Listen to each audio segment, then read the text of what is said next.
some hotels that I've stayed at in Vietnam and the costs and where I made my mistakes looking for a cheap hotel when I should not have looked for a cheap hotel and gone into a good hotel, a pretty hotel, a fancy front entrance hotel, and got a cheap room. See, because when you go into a hole in the wall that looks like it's going to be an inexpensive hotel for the night, they tell you $25, or basically 450,000 dong is about $25. So you walking down the block, you're at the airport, and you want a cheap hotel, and you tell the cab driver, bring me to an inexpensive hotel. 1 in 10 cab drivers speak any English at all, but they know cheap hotel. So they tell you $10, I bring you to a hotel, $10. And you say, well, that's cheap. Cab fare's cheap, $10, right? So you jump into the cab, and I look at the clock on my watch. It's 3:30 in the morning. I want to go to a cheap hotel, but the guy tells me $10 hotel, $10 cab fare, $15 hotel. Okay, let's go.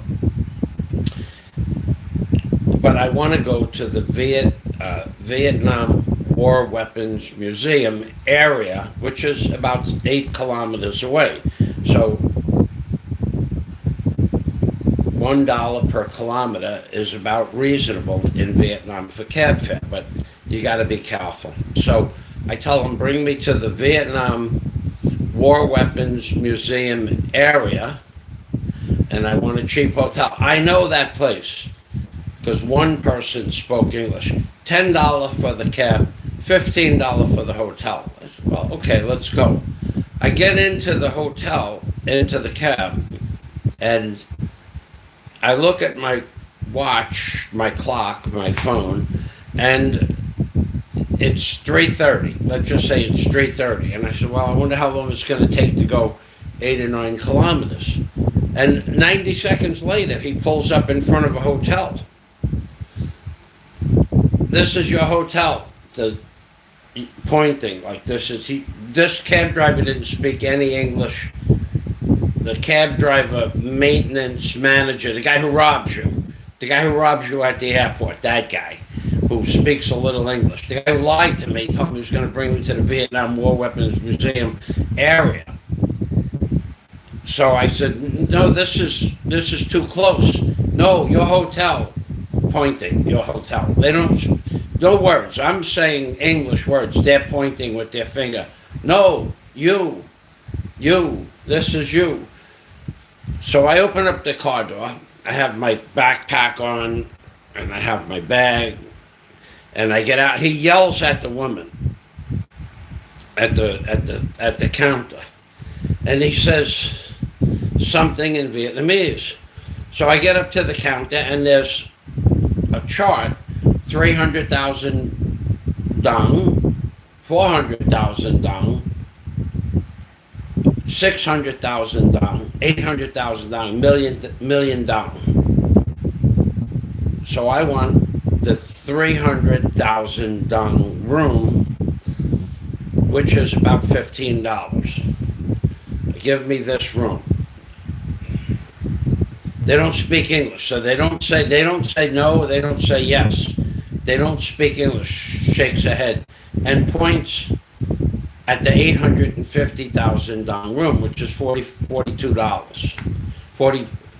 850,000 dong, about $85. No. 400,000 dong is $20. 800,000 is 40. Okay, so it's $45. I don't want 800. No, I want 300. No. So I told the cab driver, you take me back to the airport. But I'm talking words. He doesn't. Airport. I flap my arms. Airport. So he brings me to another room. Hey, flying circus. This place is a trip. They don't speak English. They point at stuff They show you pictures, you show them pictures, or you write down numbers, but they don't speak. Even if you ask for a glass of water in the restaurant, you say, give me water, they have no idea. They think you want a beer. I don't know. I don't drink beer. But anyway, so the driver takes me to another hotel and yells out something at the woman at the register, and it's 4 o'clock in the morning. And I see the chart. There's 300,000 down, 400, 700 million down. I point to the 300,000 down. She points at the 800,000 down, which is $45. I don't want to spend $45. It's 4 o'clock in the morning. Checkout is at 11:30. I want to go to sleep for a couple of hours, but I don't want to spend $45 to go to sleep for a couple of hours. I may not even sleep that long. So we did that 3 times. The 4th time I get in front of the place, I put my hand on the man's shoulder calmly. You said, you wait here. No, leave the car. You wait here. I get out and I get a room for 300,000 down. That's the lowest one. They all had. Now these are all hole-in-the-wall places, and that's 300,000 down. It was like $18, but it had no internet, no hot water. And when I say no hot water, it was no hot water. It had one little tiny little towel, a bar of soap that wasn't much bigger than a quarter, 2 bars of soap about the size of a quarter. No toothpaste, one little towel, no floor towel, and some dirty flip-flops. But it was, the room itself was clean, but that's what you get for $18. What you want to do is you want to go to a nicer looking hotel and then ask them for the cheapest room, and that's the one that I'm in now. Well, one of the ones I'm in now. So I'll show you the room that you get for $20. And then you decide what you think. So this room was $20. In America, this room would be $150 or $200. So do not let the cab driver talk to the host at the hotel, because they're not going to have the least expensive room, number one. Number two, the cab driver's going to split the difference, anything over the less expensive room. They got a deal worked out with them some way, and then we're going to talk about cab drivers. So let me show you this room. First of all, the room has an armoire to put your long clothes in, stuff like that. It has a hair blower, a coffee maker, a refrigerator that does not make ice, but it's cold. It's got nice finishings on the door. Gives you a little table there. You put your coins on. Well, they don't have coins in Vietnam. That's interesting. They only have dong, paper bills. There are no coins. And then has a stool to sit on. The bed is very big, very uncomfortable. Get this guy food for thought off my channel, please. Thank you. We don't need him here. It's a refrigerator. Refrigerators have freezers up on top of the refrigerator. This is the bathroom. It has a sink. It has 4 different types of soap. It has clothes soap. It has hair soap. It has body lotion and body soap. Then there's a hot water comes out of that shower that's so hot you can't stay underneath the hot water part of the shower. You have to turn it towards the middle. The place is very clean. It comes with 4 towels and a floor towel. And the water is full force water. There's none of that drippy out of the faucet. So this is $20 for a single bed like this. And the second, if you wanted 2 beds this size, that would be 450,000 dong, Another $5, $25 gets you a room like this. And that's what you get for $25, or two beds like this in a room like this with the same, the room next door is $25. So that's what you get for $20 and $25. Now let's talk about cab drivers. What you want to do when you get into a cab, and you really want to do this, you really want to pay attention. A cab in Vietnam. Now, eventually I did get to the Vietnam War Weapons Museum. And when I got to the War Weapons Museum, I went through it. And yes, that Google Translator works just fine. Thank you. I got to the War Weapons Museum and I saw the different types of aircraft, the jets, the helicopters, tanks, mortars, different types of machine guns that they had on the boats that they had, the tank, the machine guns that they had on the front of tanks, things like that. That was interesting. A little depressing. They also had a prisoner of war part where how they kept the prisoners of war, and when they were as a prisoner of war, what the barracks looked like for the prisoners of war. And they also had a real guillotine in the prisoner of war camp. And each of the aircraft, the helicopters, the planes, the jets, each of those had a placard and explained when those pieces of equipment started to be used and how many there were by the end of the war. The most interesting piece is inside what they call the Tiger's Cage at the War Weapons Museum, and it's a real guillotine, an actual physical guillotine, which is about 10 feet high and has a 50-pound blade on it. And then it explained that when they caught prisoners of war, how they decapitated them and got rid of them, how they killed them humanely, which I found pretty sad in and of itself. The whole experience of the Vietnam War, everything about it, at the end of the day, it meant nothing for America or to anybody else in the world other than the fact that the elite got to test out their weapons and weather warfare. In my opinion, it was a complete farce when it came to the fact that we needed to take control of Vietnam, but that's well after the fact. That's been established as fact. And the War Weapons Museum itself was pretty depressing, let's put it like that. That they spent all that money and billions and billions and billions, how many bombs they dropped, how big the bombs were, what the bombs did, the Agent Orange, all that stuff. So after about an hour of that, maybe an hour and a half you could spend in that museum, that's it. That's the only thing there is to do actually in Saigon City, the city of Saigon. So let's talk about cab prices. That's about 9 kilometers from the airport, 8 kilometers from where I am right now. And just figure one US dollar per kilometer to get from the museum to the airport or back. So my hotels are near the airport.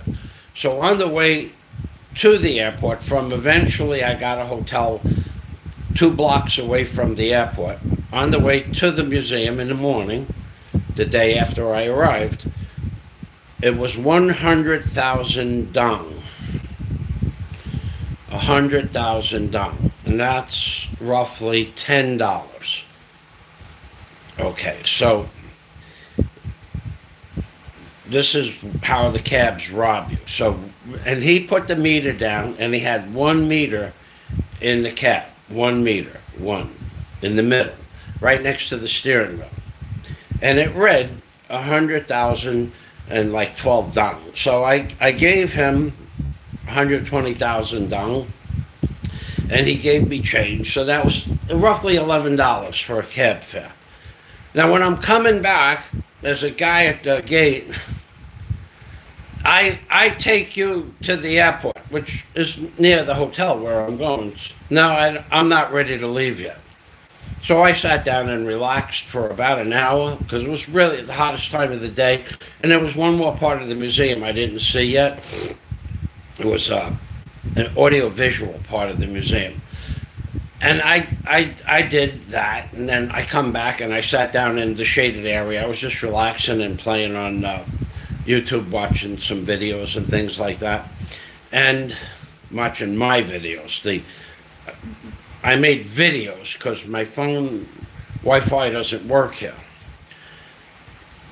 And the guy is still there. I take you to the airport. I take you to the airport. I'm going, dude, I'm not going to be ready for another hour. I'm going to have something to eat.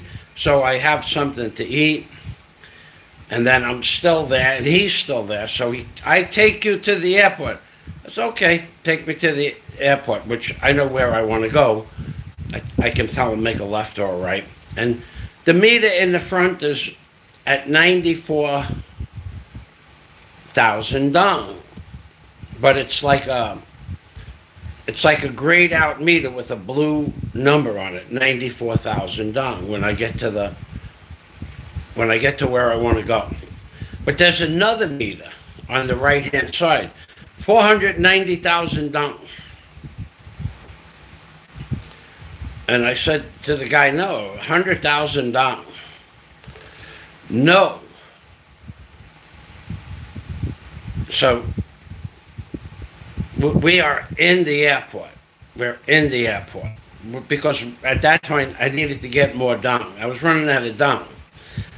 So we're in the airport, but I'm at the lower level, not the international level of the airport. There's 3 levels. And he's going, you pay me, he knows English, you pay me 490,000 dong. I said, no, you go get the police. Go get the police. 100,000 dong. Here's 100,000 dong. They come in, dong comes in 100,000, 200,000, 500,000 dong.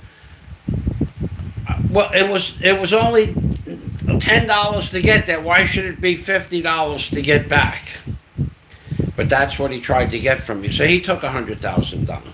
But they have 2 meters. I never saw a cab with 2 meters in it before. So that's one way they're going to show you. They have a real meter in the real cab that's really part of the cab system.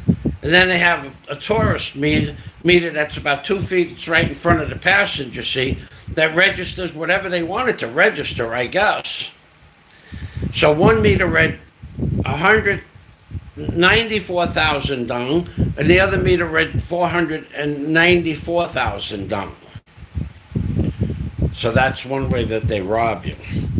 So don't get in a cab not knowing how many kilometers it is, and if you do get into a cab, use the meter that's right next to the steering wheel. The one on the right, that's some kind of tourist rip-off thing, and he knew it because I was telling him, "No, you go get the police. Go get the police. The police know how much that meter is the wrong meter. They know that."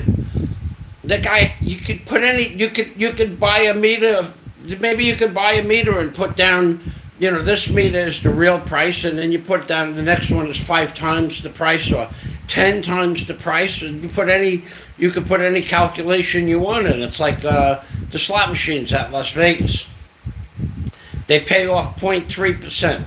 Make them pay off 10%. They could make them pay off 20%. They just program it into the meter.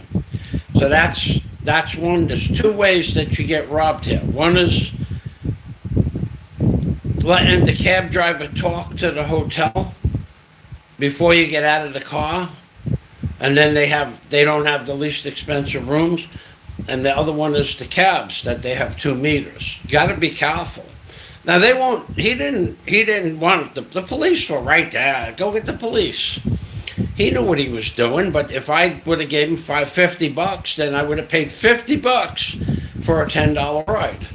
And I think that you got to be at least told about this, because when there's 2 meters, what is the purpose of 2 meters in a cab?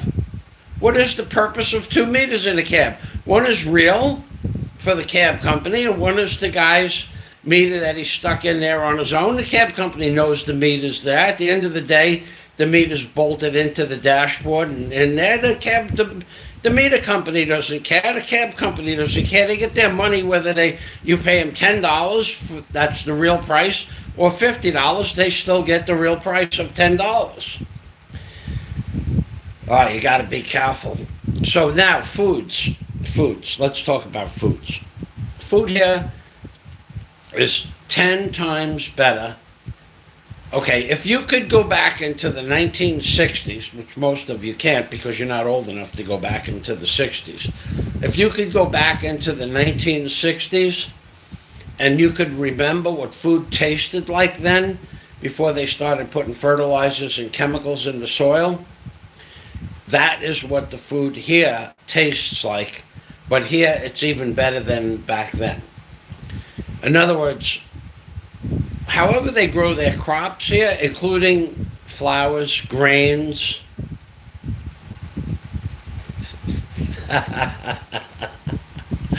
Hi, Jack, from the airport in Vietnam. So the punk meter is the one on the right, the one that lies. Hey, the one that commits perjury. The one that gets his cohort to commit perjury with him. That's going to go nowhere. So, food here is every food that I have had, and I've had a lot of food. Where is my Rex Hotel? I had food from this hotel, Rex Hotel. I met a woman at the airport, and she had her son with her. Her son was about 8 or 9 years old. And the boy didn't want to eat his food. And she said to me, would you like this styrofoam container of food? And it was in this bag, in the Rex Hotel bag. And I said, yeah, okay, because I was just about getting ready to go have something to eat anyway. And what I was doing is I was trying to get a ticket to come home. There's a glitch in the system, and that's why I'm still in Vietnam. Nothing, there's a glitch. We have to work through it. They have, anyway, so I said, sure. So the food that she gave me was 2 bananas. They were better than the bananas in the Philippines. I don't know why, but maybe they were fresher, they were freshly picked. They were good bananas. And then a ham and cheese sandwich on white bread with the crust cut off, with mayonnaise, salt, and pepper, with American cheese. And it was like having a ham and cheese sandwich from the 1960s. So it actually tasted like a sandwich we would have had when we were kids. Because mayonnaise doesn't taste like mayonnaise anymore in America. Bread doesn't taste like bread anymore in America. Ham doesn't taste like ham anymore. And cheese doesn't taste like cheese anymore. But that sandwich from the Rex Hotel was all natural Vietnamese products. Their food here is way better.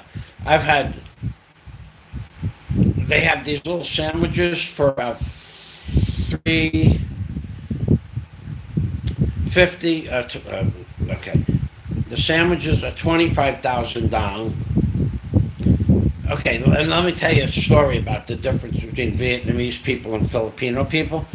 But I'll tell you about the price of a sandwich. They have these little sandwiches. I'll show it to you. Hold on.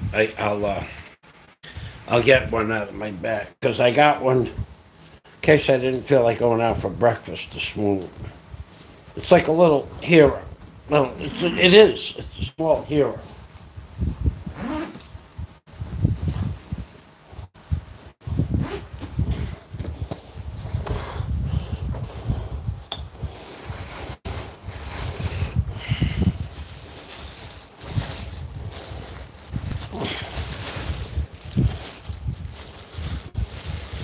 Okay, it's a mini hero.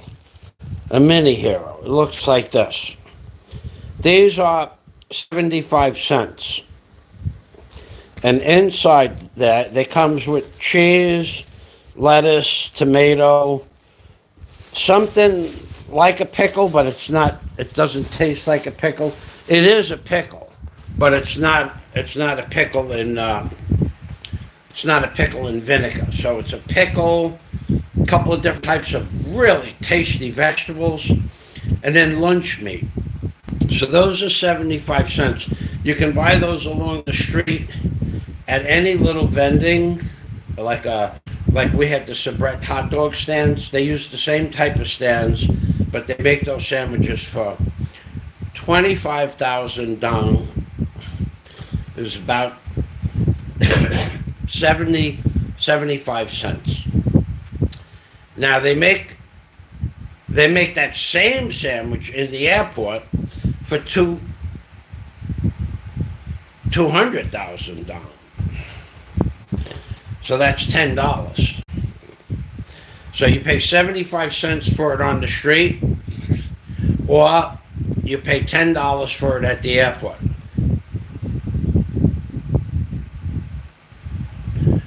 The circus is making some new shirts, new videos. Flying Circus finished 3 videos. Hey, good to hear, my friend. You can post them on my page, of course. You have a wrench. If you want to post the links to your videos on my page right now, take your time, post and post and post, and then post them after the video goes down. Put it into the comments. You're a moderator. You can post links. Thanks for letting us know. Flying Circus is making videos. Go check out Flying Circus's show. So you can buy those little sandwiches for 75 cents, 25,000 dong on the street, but at the airport, excuse me, 25,000, yeah, they're 200, they're $200, they're $10 at the airport, but you get a drink with it. You get a glass of ice and soda. So you pay $10 for that sandwich at the airport. You pay 75 cents for that on the street. Now, if you want to eat those things, you can go to a street vendor. The ones on the street are almost as good as the ones in the airport. Almost. The ones in the airport are a little bit better. They put a little more meat on them. But you can tell the guy put more meat, and he charges you 30,000 dong, and then you got a sandwich with double meat on it. Now, how do you get from the airport to the cheap hotels? You can walk outside the airport and walk about 1 kilometer to where I'm at now. And you can walk there. It takes about, 12 minutes, 14 minutes to walk a kilometer. It's not a big, long walk. Or you could take a cab, but don't pay more than 75,000 dong. That's it. So, but they'll tell you, I bring you to the hotel that I'm living in now. I bring you here.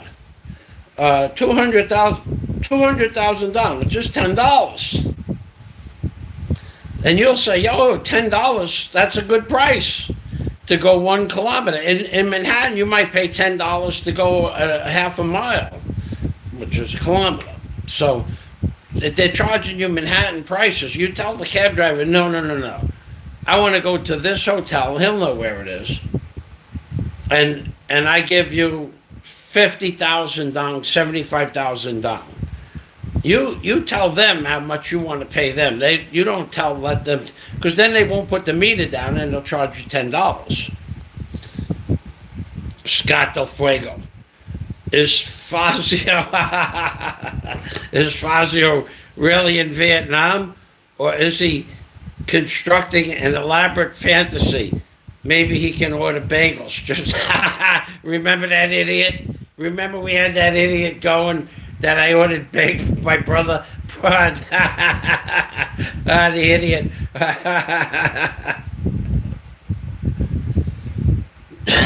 You Saigon. Well, if you're going to go to Saigon, it's really cheap here. It's really cheap to do everything here. But you gotta. They'll rob you if you don't pay attention to the prices. They will rob you. But hotels. The hotel that I'm in, I'll show it to you again. This is the hotel. It has a beautiful little table to put your change on. It has a refrigerator with a freezer up on top of it inside, where it has ice trays, but it doesn't make ice. A blower, an armoire, a bathroom, glass wall. Oh, I don't have a pot. It gives you, this is real, and this is $20. This is a $20 room. It's clean, beyond clean, 4 towels, and the hot water comes out of the apparatus so hot you can't keep it on hot. You have to move it over to the middle, and it comes with clothes soap, body lotion, and hair soap. And then these are some toothbrushes. There's Q-tips under there, 2 rolls of toilet paper, and also it comes with the shower wash, the wash for your tushy. You wash with water instead of toilet paper. It's much better for the lower torso. Much better. Just jam that thing in there, put it on full speed, and it turbos. It turbos the ta'i right out of the rectum. It's a good thing. It's a beautiful thing. Those guys, you guys that are still using toilet paper and making your fishes on your anus, you guys are way behind the times. Let's see what we got. Flying circuit up. Oh, wow, we have super chat. I plan to go in Saigon in a month or two. You should look up, you get a map, because if you're trying to work from a phone, it's really hard to work from a phone. But get a map and take a picture of it with your phone. And this way you know how far things are in between. And figure for $1 per kilometer when you're in a cab. Okay, so there's a fella here. I don't... Ignatius... Wait, I can't read your name. Unfortunately, it won't show me your name. Riley, love your videos, man. They're completely honest. Thank you. I don't have a pot to bang. I feel bad. Well, you know what? I have a pot right here. I got a pot. When there's a will, there's a way. We have a coffee pot. Let's bang a coffee pot. Okay? So, to the Ignatius Riley. Love your videos, man. They're completely honest. All right. Thank you. Thank you very much. Thank you very much. Ignatius Riley. Salamat. I'm banging the pot. It's not making a lot of noise, but it's a pot. We got that down. Bang a pot. Make a lot. Thank you very much, sir. Thank you very much. Appreciate that. If you need to know something and you want to contact me because you have been very generous, I will help you in any way I can find your way around Saigon City. But I will wish to tell people right up front, the city of Saigon is big. I mean, from the airport to the Vietnam War Weapons Museum is 10 kilometers, 9 kilometers. It's just one store after the other. What I am got to tell you, though, is that pharmacies are few and far between. So even to get something simple like ibuprofen is difficult. I have to walk now where I'm around the corner from this hotel is a pharmacy about 1 kilometer away, but there is a Russian helicopter nestled into a property. I'm not sure what kind of a property it is. I'm gonna reconnoiter that when I get there. It's the Russian helicopter model that was used in the movie with, I think, Arnold Schwarzenegger, Red Rain. I think it's that model. I'm not familiar with weapons of war, but it's a really cool looking helicopter. And the other day I took one picture of it, and it started to rain, and I had to get onto a motorcycle to get to where I was going. So I want to go see that. There's 2 helicopters on the property. So I'm going to go do that. But there's not much to see in Saigon City itself. There's the monasteries. I tried to get... Okay, I'm going to make a suggestion. I'm going to go downstairs to the hotel desk and see if they can... If the tourist van can pick me up at this hotel this afternoon to go to the Mekong Delta River Tour. I feel up to it today. Didn't feel up to it yesterday or the day before. And there's a Mekong Delta River Tour. You do not go on a motorized boat. It's a paddle boat.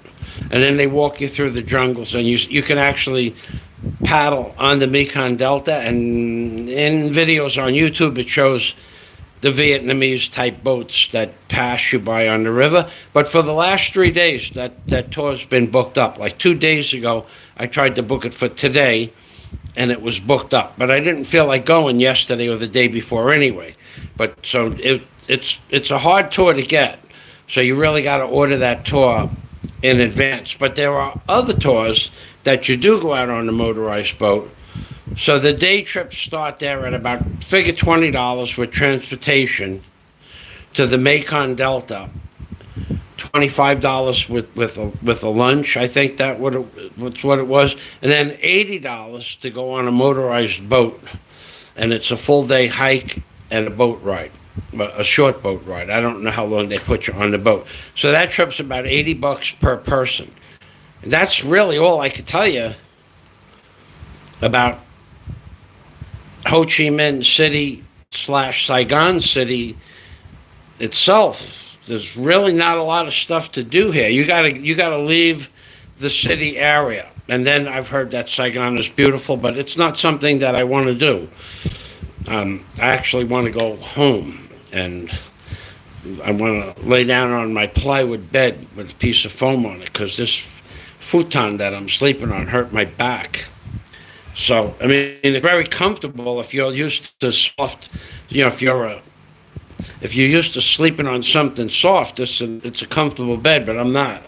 I prefer to sleep on a piece of plywood with a couple, about 1.5 inches of hard foam on it. It's better for me.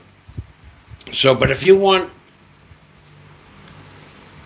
have a question, feel free to ask the question. I'll answer any questions I can now.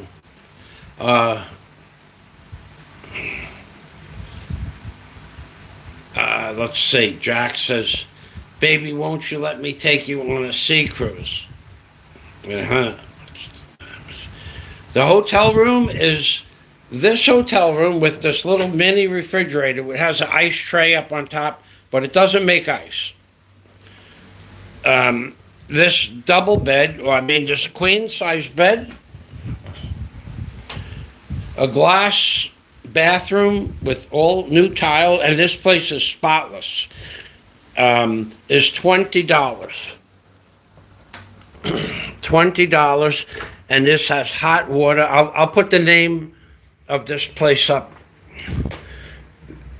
It comes with 3 different types of water spigots on the shower, 4 towels, a very nice sink, and the water flow is solid flow of water. Nothing dripping out. And 4 soaps: clothes soap, shampoo, body soap, and body lotion. and those pink things are toothbrushes, and below the toothbrushes, it has Q-tips. I think that's quite the deal for $20. It comes with 2 rolls of toilet paper. So I took a pack of Q-tips, and I used their toothbrush, but I have my own toothbrush, but it was buried, and I wanted to use theirs. So the aircon in this room, it takes about an hour for it to get down to 78 degrees. However, this room is $20 exactly, 400,000 down. If you have 2 people or 4 people and you want 2 beds like this, right next door, next to this room, the very next room is 450,000 down. That's $25 for this room. It also comes with internet that works, as you can see, well, and it comes with well, there's a coffee maker. I don't drink the coffee here, and it comes with Wi-Fi and, well, Vietnamese television. But I don't watch television, so I don't even put that kind of, I don't put the apparatus on. I put it on for a minute. I don't watch television. I don't watch anything with commercials. So that's $20 for this room. But if you go to a dumpy little place, hole in the wall, they'll want $25 or $30 for a room with no hot water, 1 towel, no floor towel. This one has a floor towel. I put the floor towel down before I get in bed. No floor towel. 1 little bar of soap that big. So I went to and I said, you know what? Let me go to a nice hotel and ask them if they have an inexpensive room. That's the way to do it. Go to a hotel with a beautiful glass front or facade and tables and chairs in front of the hotel. Something that looks like you can't afford it. And then they have prices that go up to $100 a night in those hotels. But they also have $20 a night hotels like this with that are just in, they're okay. You know, there's a window there. I don't know, I haven't looked out the window. Huh, it's a window to the roof. Let's go upstairs. I've been wanting to do that anyway. Let's go check out upstairs. Let's see if we have Wi-Fi upstairs.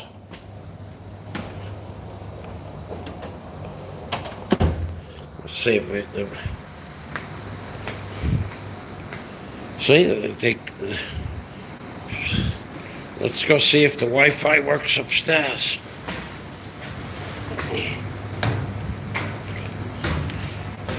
So far, so good. Found the laundry room. We did indeed find the laundry room.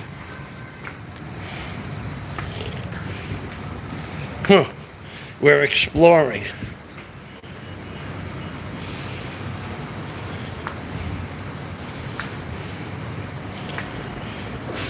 Okay.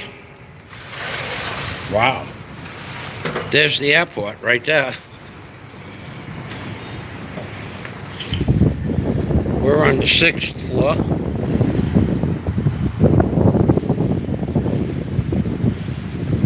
See, like that hotel over there? The Hong Ha? That looks like the kind of place that you're going to spend $75 a night in. That has also probably $20 rooms. But it probably has a $100 room for up on top there, with the balcony and the view. There's the tower.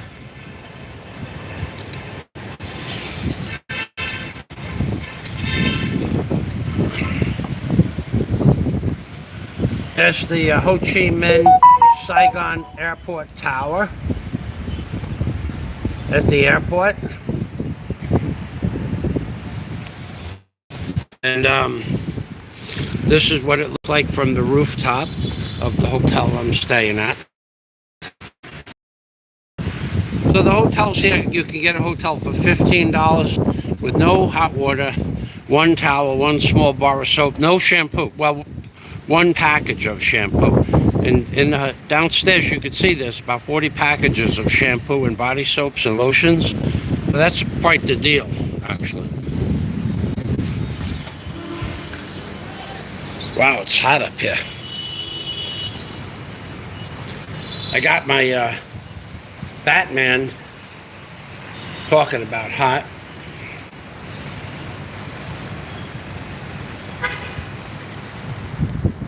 Batman air conditioner on here.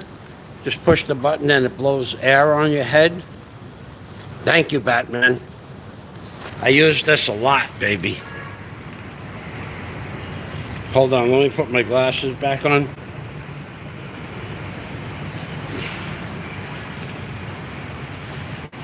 Hey, we're exploring. Quite the decent view, yeah.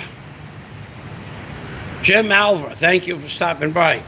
The return airfare from Saigon to the Philippines total is $350 total. It's two planes. One goes to Manila. Altogether, airfare to come to Vietnam and to return back to the Philippines with the airport tax. You have to pay an exit visa tax. The airfare was $900. No hotels, no food. Round trip, 4 different airplanes. Then you have your hotel expenses. And that's about $900 with the airport taxes, fees. There's also a visa that you have to apply for a few weeks before you leave for Vietnam. A Vietnam visa costs $25. It can be done online in about an hour and a half. You can fill out the paperwork online. It's a $25 fee to your credit card. And so altogether for air visa fees and the tickets here, 2 planes, Bohol to Manila, Manila to Saigon, Saigon to Manila, Manila to Bohol, and the throwaway ticket was $900 with the airport fees total.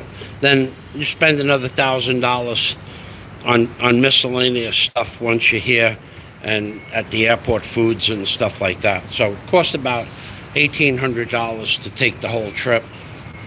And that would cover all my foods here. And because once you get here, a meal is only $3. A good meal is only $3. So figure $900 for airfare, visa fees, and testing. You also have to get a PCR test at the airport. That's 150,000 dong. And that test, $150,000, is about $15, $16 for the PCR test. And if you have the slightest cold, if you have even snot that's running down the side of your nose, it tests positive. Try not to go to the airport when you're not feeling at your peak. Otherwise, you're going to test positive. Let's see, any other questions?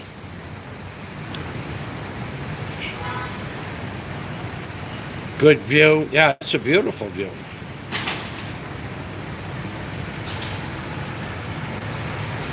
Obviously, the Tagbilaran Tower. Yeah. Scott always with the knowledge. That's pretty cool. Obvious. That tower, I estimate that tower at over 300 feet. I'm not sure how tall it is. I could do a triple Lindy into the pool. Let's see. Is there a pool? No. There's no pool. But a triple Lindy either way I could do. This is green screen. Hey, Mitch Bromwell. Hey, welcome to the machine, Mitch. I'm in downtown Vietnam, Mitch Bromwell. Thank you for stopping by.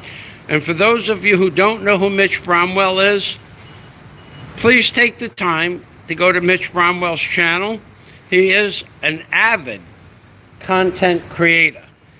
He puts up content 2 or 3 times a week, sometimes 2 or 3 times a day, and his content is high-tech knowledge, NASA-related videos, focusing on the types of rockets and spacecraft that NASA uses to launch satellites into space. And Mitch Bromwell works at NASA, and he's allowed to videotape these spacecraft from a small distance. He doesn't get right up close and personal, but he'll videotape things from 30 or 40 feet away, which is a lot closer than anything that we can get.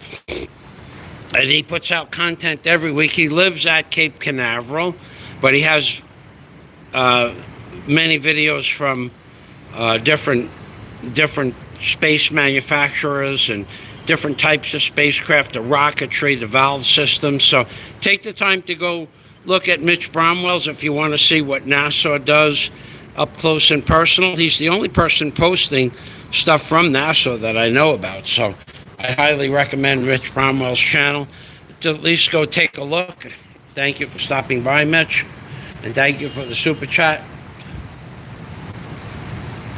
Oh, Mitch has been a subscriber to my channel and a very generous donator for years, going on 3 or 4 years at least. So and Mitch Bromwell's also married to a Filipina, and he's taken many trips with them to the Grand Canyon. He has video of his entire Filipina family, which is many, like 25 to 30 plus people. With his Filipina family, he takes them on vacation, or goes on vacation with them. Yeah, he's a pretty cool uploader. He's an avid uploader of videos. He's a real YouTube creator. Let's put it like that. I have to put my Batman sent me this air conditioner. It's a fan inside a headset, and it blows cool air on your head. So right now, if I were to turn this around and you look at this, this is blowing cool air on my head and actually keeping me cool, which I think is cool.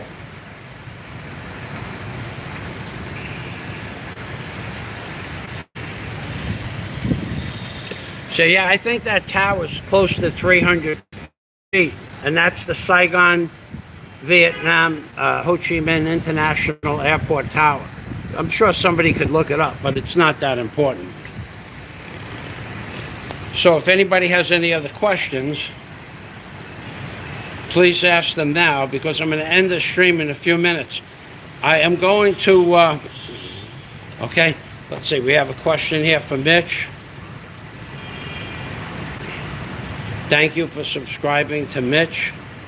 What made you first decide to move to Southeast Asia? Had you traveled there before many times? No.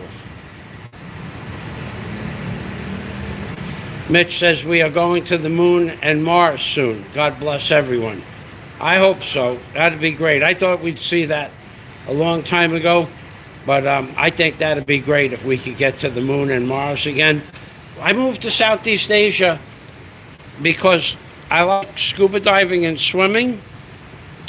And in 1980, I met a Filipina named Chrissy Oropeza, whose family owns a company called Family Lumpia, who makes lumpia for the biggest lumpia company in the world now. And I met her family, and I really enjoyed the camaraderie of her family and even though we never did get married, I always said from what they told me that I would like to visit the Philippines, because the family was just a family unit. It was nice. So when I decided to leave Florida, I wanted to go someplace where the water was warm all year long and they spoke English. And the Philippines accommodates both those factors. The water here stays between 75 and 80 degrees all year, doesn't go lower than 75. I live 350 feet from a live reef, and the weather stays 75 to 90 degrees every day all year. So scuba diving, swimming is available 365 a year, and that's what made me move to the Philippines, plus that they speak English in the Philippines. They do not speak any English in Vietnam. Not even if you ask for a glass of water in a restaurant, they don't know the word water. They don't know the word water. They do not understand the word water. If I was to go downstairs over there on that street right there, I was to ask, where is the Saigon airport? There isn't a person that passed by in a car or a truck or a motorcycle or walking that could tell me where the Ho Chi Minh International Airport is. And if you did find one, it would be a fluke. Probably you could ask 100 people where the Ho Chi Minh International Airport is, and 100 people will say they don't speak English.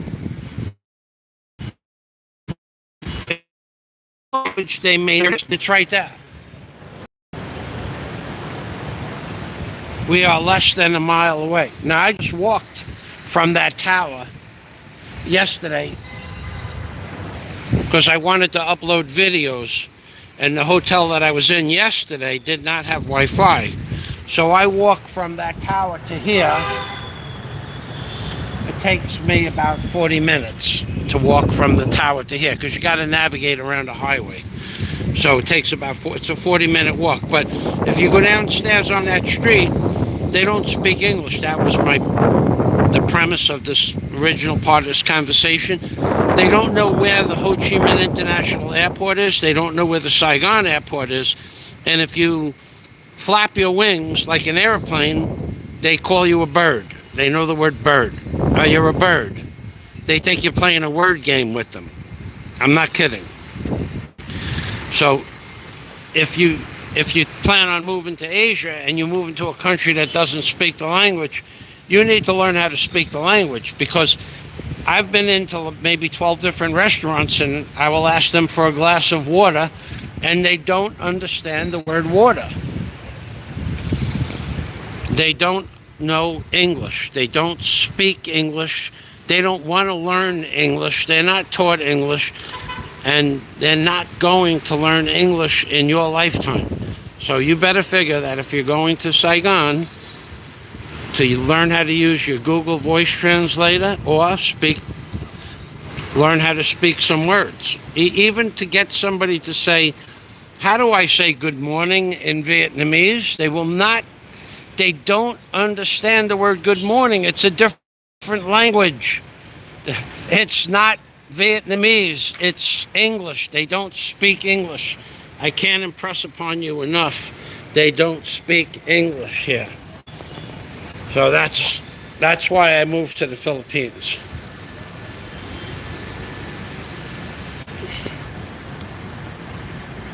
How hard is it to you can't, Jim, there is no communication in English. What the best way to communicate here, Jim? Let me sit down.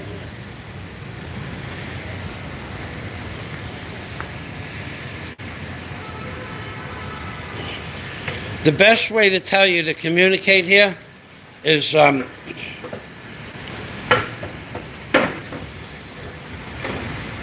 pictures. Pictures. Show them a picture of what you want, and they'll be able to point you in the direction. Thank you, Mitch. God bless each and every person. Enjoy the flat earth while you can. That Mitch Brummel has a sense of humor. Thank you, Mitch. Mitch knows the truth. But I never get into a discussion about flat earth and round earth theory with Mitch, because I appreciate what Mitch does. His technology, his expertise in the field is real, and he has a great sense of humor. Thank you, Mitch Bromwell. So Mitch is saying, back to work tonight at pad 39 Alpha for the moon rocket. Thanks for sharing, Michael Fazio. Thank you for stopping by, Mitch. I thought that was quite funny. Have a nice flat earth day, baby. Okay, so what I need to do at this point, actually, I need to get downstairs. I need to get to, well, you know what? I could take you with me. I'll just take you with me.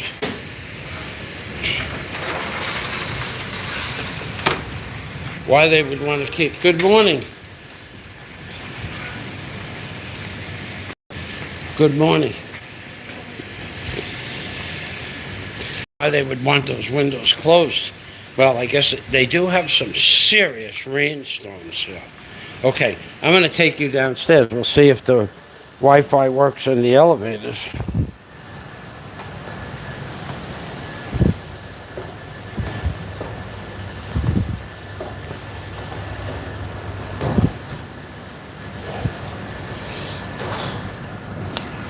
We're going to go meet. Hello, sir.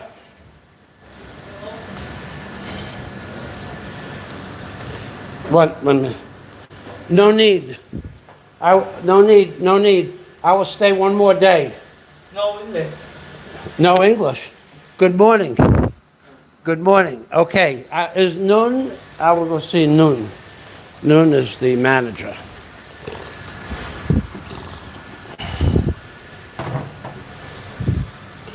Okay.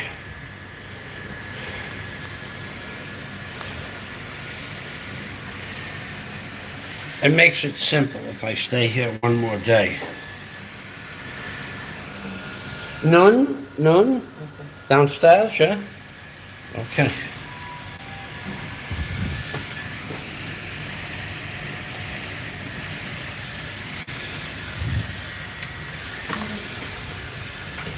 Okay, the elevator's coming. I don't know that the elevator will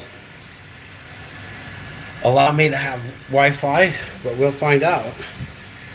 So that's, my stay in Vietnam was extended because of a glitch in the system.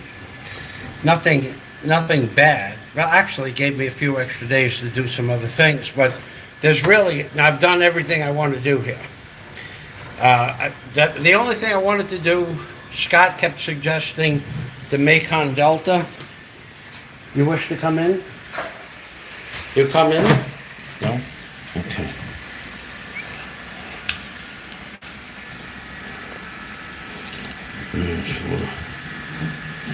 Let's try ground floor.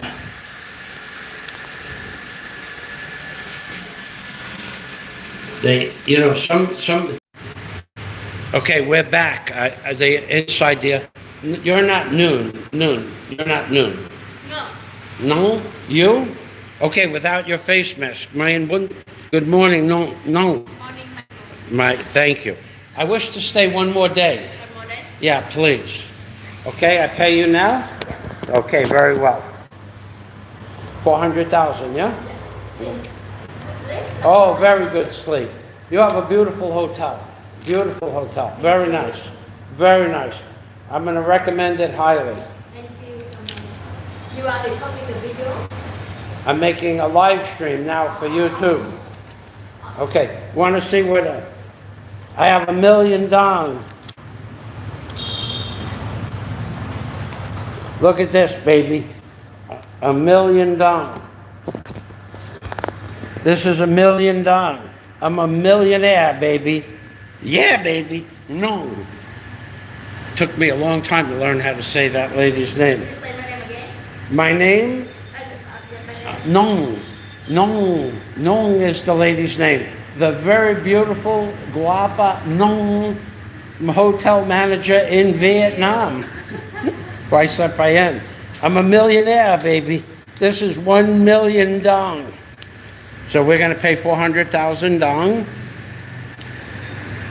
And there are no coins. Only one, yeah. Okay. Only one. Oh, yeah, baby. And the people here, let me tell you something about honesty in Vietnam. Thank you. No need for him to clean the room. Clean the room? No, no need. No need. Everything, If you need to clean the room, tell me. nothing.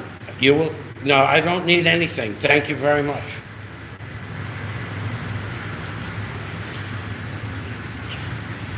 You have a beautiful hotel. No, no, no. So we're gonna go back upstairs now. Well, I'll walk you around. I'm gonna walk you around the front entrance. I don't know how far the Wi-Fi will go. No handrails. Let me tell you something before I lose the internet connection. How honest the people here are. Okay. They're very honest. They're more honest than, I don't know how honest they are. They're as honest can be. Let me tell you why. Yeah, until you get used to paying 50,000 dong for a lunch, or 30,000 dong for a 2-liter bottle of Coca-Cola, or 77,000 dong for 6 liters of water. It's hard to get used to the colors of the money itself. You'll give them too much money, they give you back the too much money. Not the cab drivers. Not the cab drivers. Cab drivers are thieves in every country you go to. So, yesterday I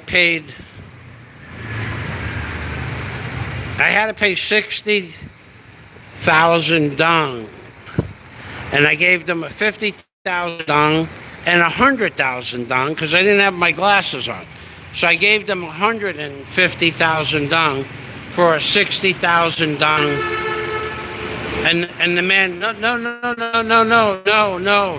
And he handed me back the 100,000 dong, which is $10. And then he took the 10,000 dong out of my hand, because you put the money in your hand and they take what is right, what is the right amount. That's what I've discovered. The people here are honest. But let me tell you the difference between the Vietnamese people and Philippines people. The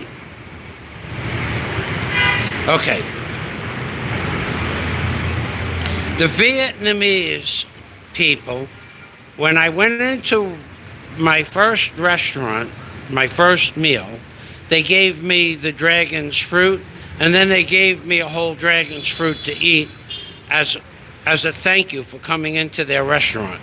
So they gave you something right away that you're not paying for. Then when I wanted to pay for it, they almost had a heart attack. They were begging me with their hands and clasping their hands and bowing down. Please, no, this is a gift. It's a gift, is what they're trying to say. So now I've eaten in their restaurant 3 times. And I've brought other people from other countries into their restaurant. So,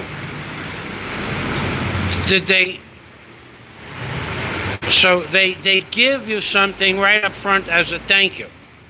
Now, so I have those sandwiches that I showed you in the beginning of the video. They're 75 pesos each, or they're 25,000 dong.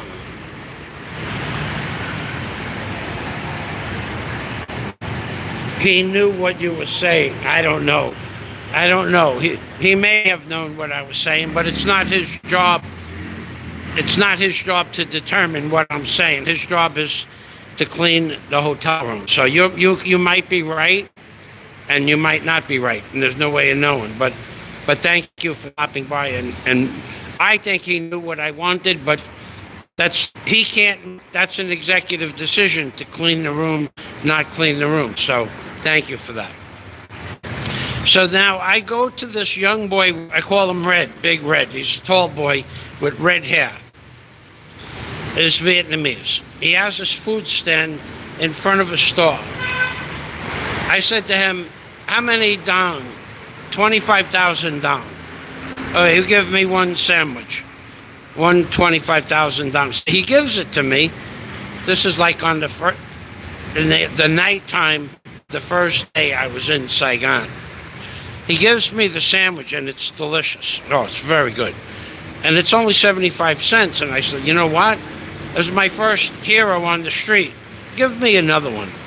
Give me one more. So he gave me another one, but this time he put more meat on it, more vegetables. Instead of making it the same sandwich, because now you're a steady customer, he gave me more. And I gave him 25,000 dong. Thank you, and I walked away. So day 2. Now day 2, I'm going to go on an excursion, a walking tour of the city, video only, no live stream. And I said to Big Red, you give me 4 sandwiches, 4. That should be 100,000 dong. He makes 4 healthy sandwiches. And he goes, you give me 80,000 dong. I said, no, but 4 sandwiches, not 5. No, 80.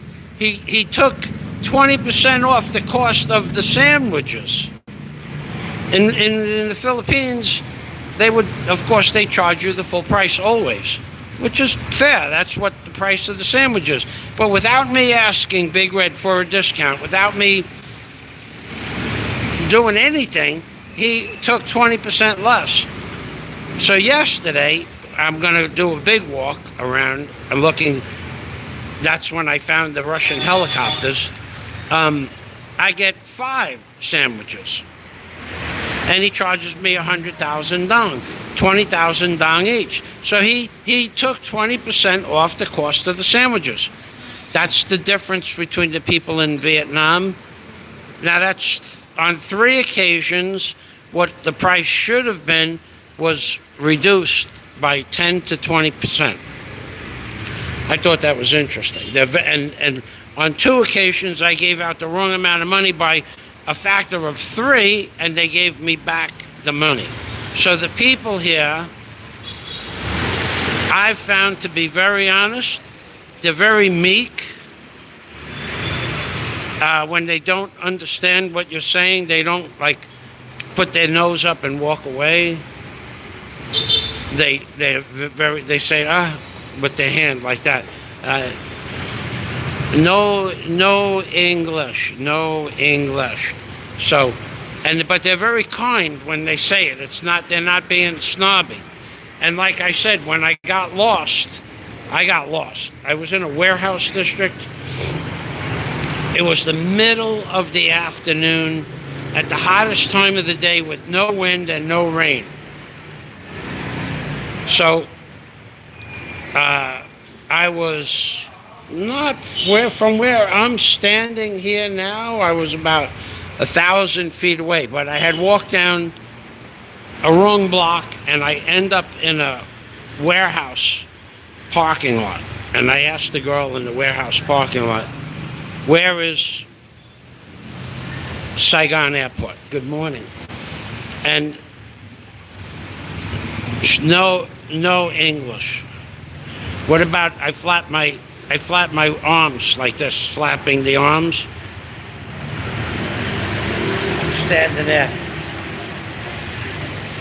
I'm standing there flapping my arms like a bird. And she goes, bird. Like, she understood the word bird. So I said, no, okay, never mind. And with that, I start walking. I'm hot. I had run out of water. I didn't have anything to drink. I need something to drink. I didn't have any water.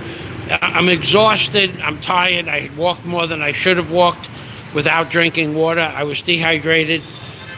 With that, a man comes running up to me from behind with a can of beer in his hand, holding the beer out like that. You drink.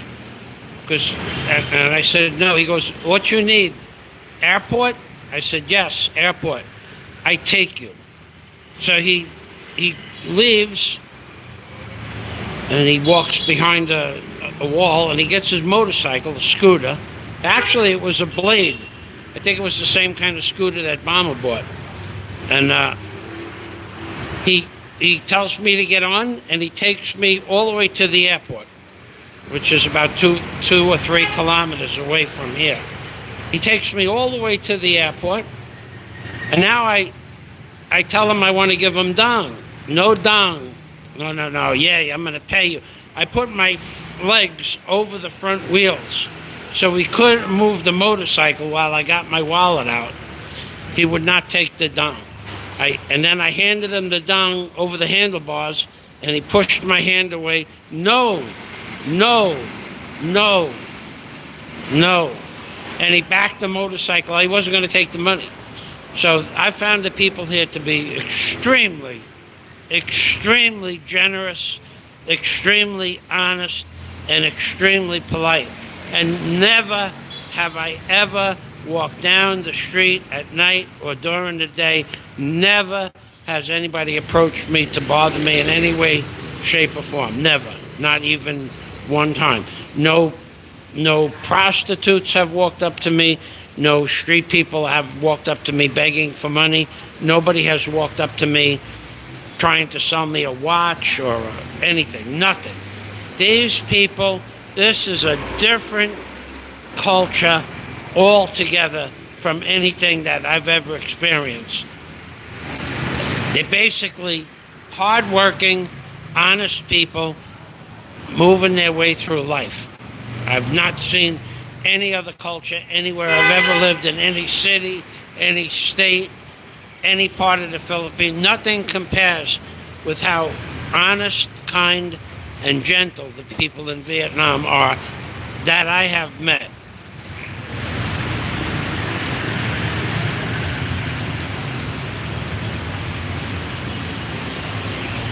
So if anybody has a question, if maybe Scott, maybe one of you guys want to add on to Scott's statement that maybe Fazio was doing green screen or blue screen. I'm not really in Vietnam. Oh, I do want to talk about some of the trolls. My goodness. In the beginning of this video, there were people talking about why do you people come to my channel to troll my channel? Oh, look at that.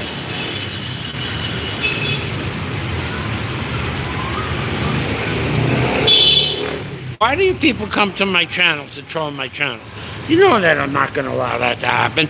But there's a guy. I just noticed him. I don't know why. There's a guy. I'm not even going to give the guy the recognition. He knows who he is. There's a guy who went to another channel. And on the other channel, not in the live stream comments, but on the other channel, in where you could leave a comment up to 5,000 characters, this guy wrote 5 long paragraphs about Michael Fazio. He wanted to know, number one, how Michael Fazio can afford to leave the Philippines to go to Vietnam. He wanted to know what Michael Fazio does for a living and how he has enough money to live in the Philippines without having a legitimate business. He wanted to know how Michael Fazio can get the permits to build a hotel. Good morning. The permits and the plans to build a hotel in the Philippines on a tourist visa. He wanted to know how Michael Fazio got an exit visa from the Philippines, considering, in his opinion, I have been an overstayer. I'm in the overstay position in the Philippines. How did I get an exit visa clearance? And he wanted to know how I could afford to stay in a hotel in Vietnam and eat food. I mean, how ridiculous is that? How I could afford to stay in hotels in Vietnam and still eat food. Where am I getting the money to do all of this? And then in that mess of paragraphs, He also wanted to know, how could I afford to buy a $1,350 drone and a $1,300 phone? And he wanted to know all of this. And he wrote it out in paragraph form, how he... This is a guy, I don't know who the guy is. I've seen his name over the course of the years. Why would he spend 45 minutes writing intelligently with proper English syntax and sentence structure, paragraph format, and proper pronunciation of the words? Why would he spend 45 minutes asking these questions about someone who he doesn't know? I don't know him, he doesn't know me. I'm not dating his sister or anybody in his family. I know nothing about this guy. This guy literally had nothing to do with his life but to spend 45 minutes to ask those questions in paragraph form, put it into the comment section, and then no one answered him. That must be frustrating. Hold on a minute. I'm not seeing all the chat. I'm gonna hold on a minute.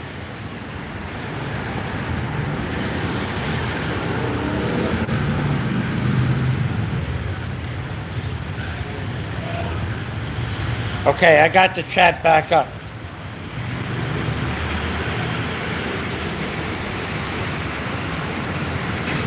Okay, I'm back on the chat. I wasn't able to see the chat. Okay, so Cloud-led Vung Tang is nearby you. Vung Tao is nearby you. I don't know what Vung Tao is. Would you like to tell me what that is, please? $1 million dong. That just doesn't sound right. I have $1 million dong.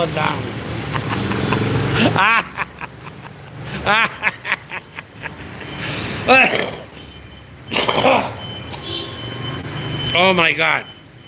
It didn't sound right, especially saying it in front of that lady. Saying it like you said.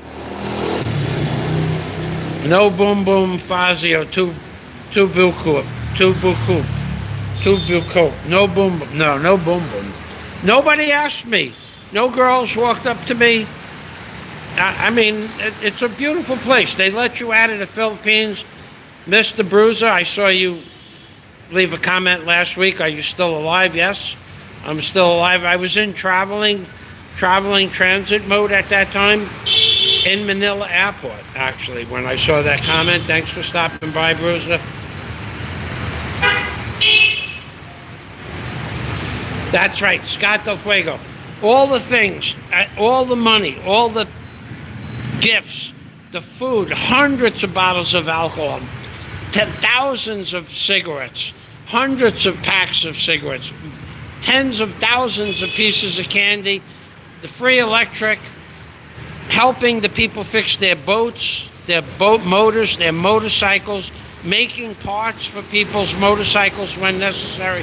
Nobody ever gave me a free tricycle ride. I'm in Vietnam for 4 days now, 6 days now, and I've gotten more free stuff in Vietnam in 6 days than I have in the Philippines since the day I got in the Philippines 7 years ago. Oh yeah, that guy who wrote all those paragraphs, he wanted to know why if I'm in the Philippines for 7 years, why I never got married. What does he care? He had like 16, 18 questions bundled up into 5 paragraphs. Are you people serious that you're going to spend 45 minutes of your life writing a statement out like that? No one answered him. No one can answer him. I'm the only person that can answer him. And I'm not going to answer him. More people. Oh, let's see. What do we got here? Peaches. Oh, God. What I wouldn't do to have a peach. I'm allergic to peach. I'm allergic to peaches. I love peaches, but I can't eat them. Let's see if we get this thing reduced. Hold on a minute. Yeah, that guy had nothing to do but time. Scott hit it right on the head. Very astute, Scott. 7 years in the Philippines. I got more free stuff in Vietnam in 6 days than I have in 7 years in the Philippines. It's an amazing place. Yes, it's my first trip to Saigon. I've never been, actually, I was never out of America until I went to the Philippines, other than the Cayman Islands, the Dutch West Indies, Bermuda, Jamaica. But other than that, I've never left the continental, really, United States. Bioy Vin Street, prostitution is illegal. Now, I don't date prostitutes. I don't date prostitutes. Okay, the Bantai umbrella, faked like the moon landing. That's true. But my friend Mitch Bromwell, he works for NASA, and I plug his channel. And he knows the truth. But I've never got into a philosophical conversation with Mitch because he's such a gentleman and a nice guy all around. Thanks for stopping by, Bantai Brawler. Faked like the moon landing. That's right, baby. That's true. Jim Alva. And let's go back to Bantai Brawler. You are looking at a name on the screen, the Bantai Brawler. He has more knowledge of whether or not we went to the moon or it was a bunch of hocus pocus than probably any other person on my channel that is not equal to his position in life. So this is not some guy with a fake name on YouTube, the Bantai Brawler, saying fake like the moon landing. This is a man who knows why and what happened in regards to whether or not we went to the moon. So you people think, oh, just another flat earth person or just another moon denier. No. Bantai Brawler has the qualifications, the knowledge, the background, and the security clearance to know for a fact whether or not we went to the moon. Now, you could believe it or not, and I'm not going to tell you what he does for a living, but there are people with security clearances, like the Bantai Brawler, who know the truth, and they can't tell you the truth, or their means of earning money in today's society would disappear in hours. Pensions, jobs, insurance policies, maybe their life would disappear. So Bantai Brawler, thanks for that comment.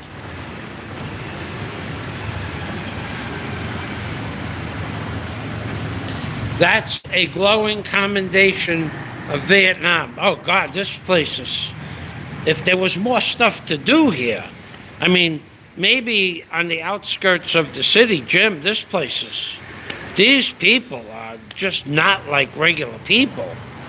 They're just not, they're not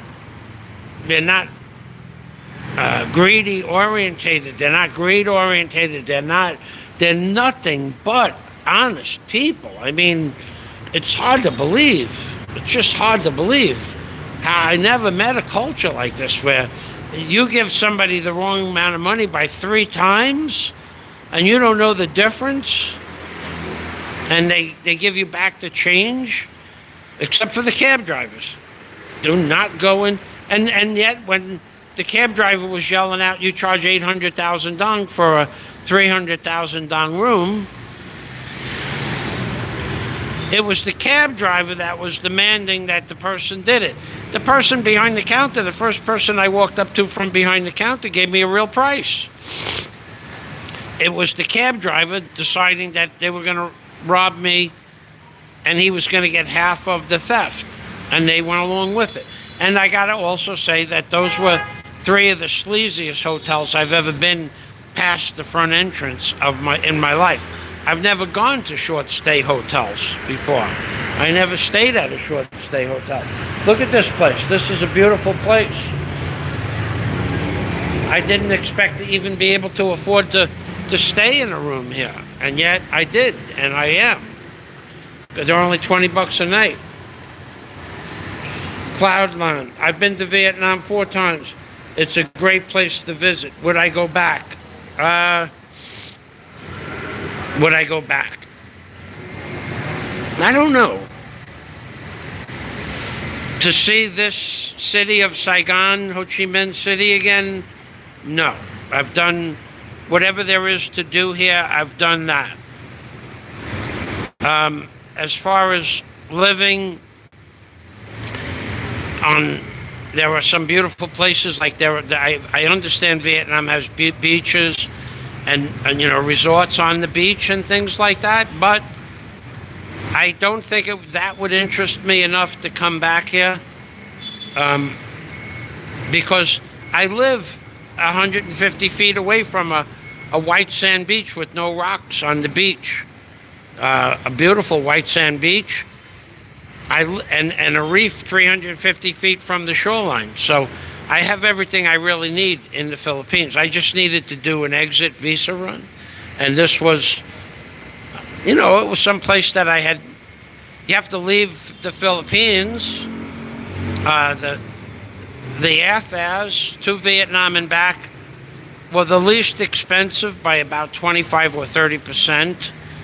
I didn't care to go to Thailand.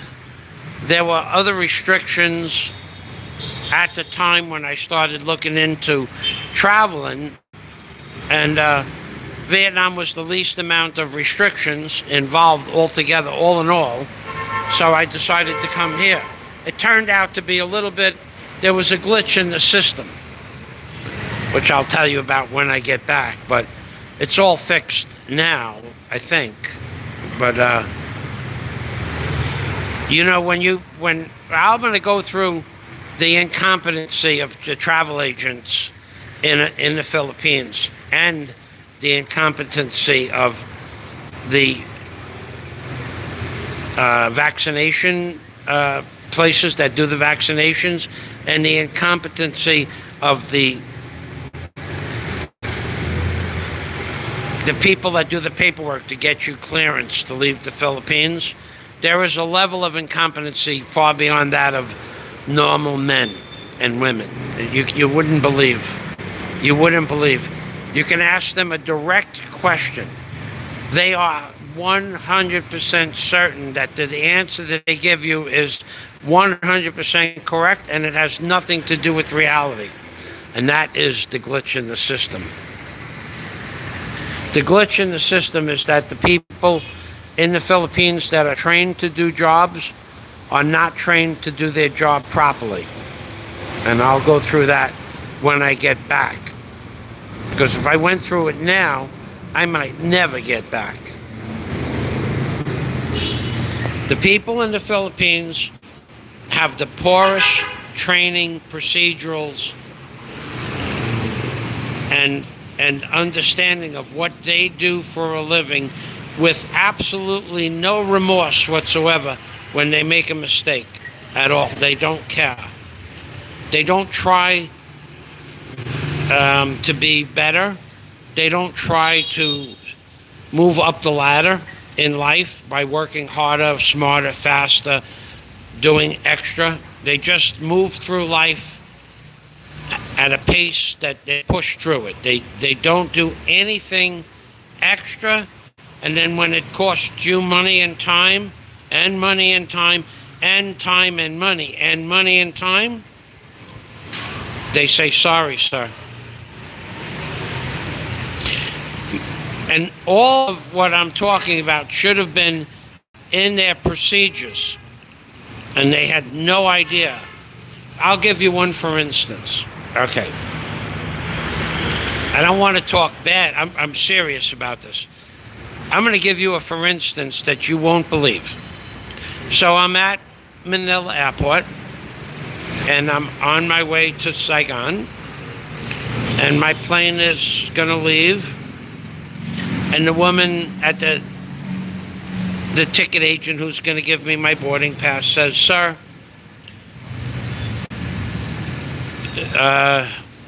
do you have your PCR test?" I said, "No, ma'am. I was told at the Bureau of Immigration I don't need a PCR test." "Oh, sir, you need a PCR test." I said, "Well, where would I get that?" "You would have to go to a hospital." Now, I would have had to go to the Makati Hospital, which is like an hour and a half away by cab at that time of the day. I said, "Ma'am, I will miss my flight." "We'll have to rebook your flight for tomorrow, sir." Now, this is the ticket agent at Cebu Pacific telling me I need a PCR test at 3 o'clock in the afternoon when my flight leaves at 7. And I won't be able to get that. I have to go to Makati Hospital, which is where she recommended, and pay $50. And then the next day change my ticket and pay another $50 for the ticket change. So I'm online with her, and I'm saying, but the Bureau of Immigration in the Philippines said, I don't need a PCR test. "Sir, you need a PCR test." And a guy standing behind me says, "Excuse me," and puts his phone in front of my face like this.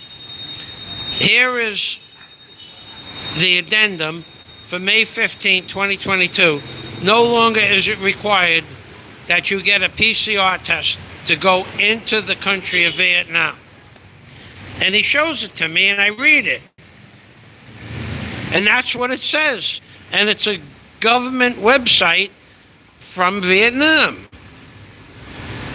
So he tells the lady in Visayas, you don't need a PCR test anymore to go into Vietnam.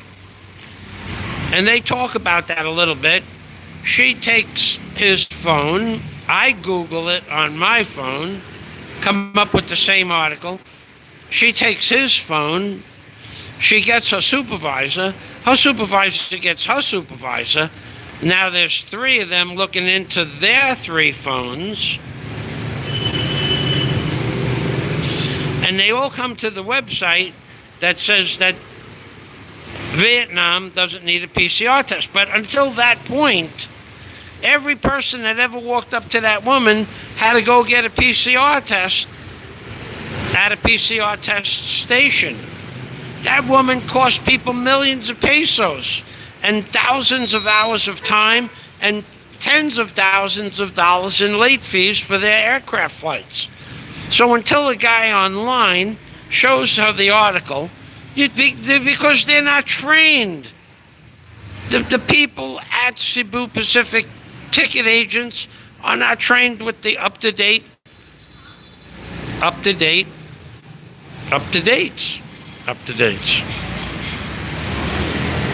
I'm going back upstairs.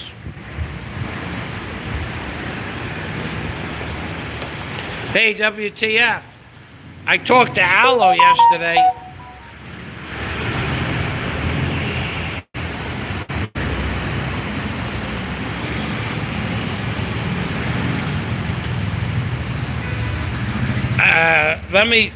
Jim, I found a hotel by saying that the place I was staying in was a freaking dump. And I just kept walking in and out of hotels until I found one with a reasonable price. So it was just a hit or miss. I just kept walking in and talking to the people. So we're gonna, thank you, see you later, okay? You wanna come out to dinner with me? You and me, we have dinner? Busy? It's okay. Maybe tomorrow. Okay, thank you. I just walked in and out of hotels until I found a hotel. And that's all you do. Just walk in and out. Don't depend on a cab driver to get you a hotel because they're gonna, oh, you know what? I gotta go.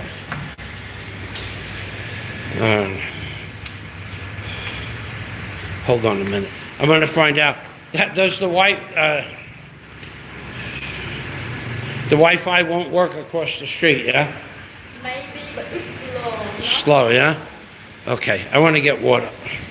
I'll be right back. I'm going to try to get, we'll see. If the Wi-Fi fails, I'll be back on in a minute. I need to buy some water.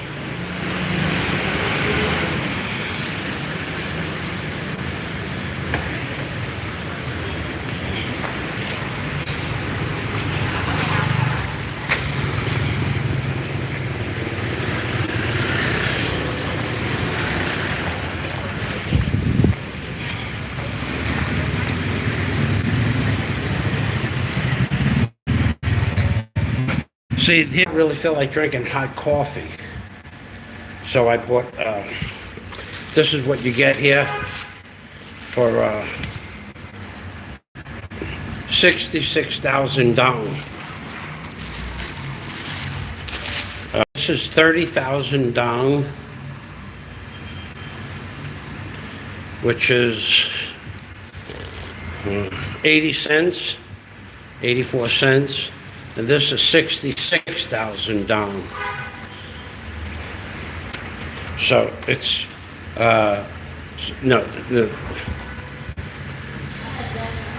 this is 36,000 dong and 30,000 dong, 66,000 dong. So this is about 30,000, 25,000 dong is $3.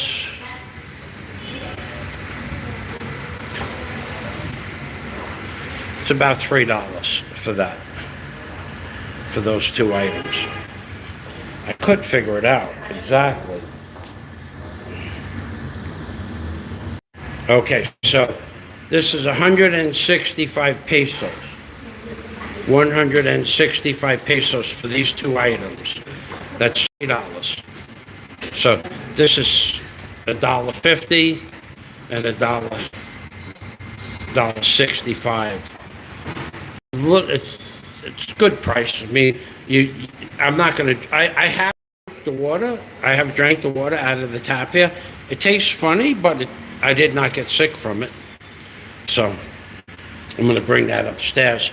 Now this, I have bottles, an empty bottle. I'll mix like this much Coca-Cola in with that much water in a 1 liter bottle, and that'll be my sugar and my energy for the day.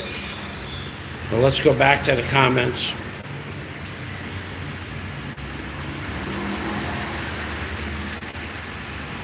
Oh yeah, we got our water back in Tagbilaran. Daisy was telling me last night, would I have been involved with, what would have been involved with testing positive at the airport upon arrival? Well, you cannot get on the plane until you get tested.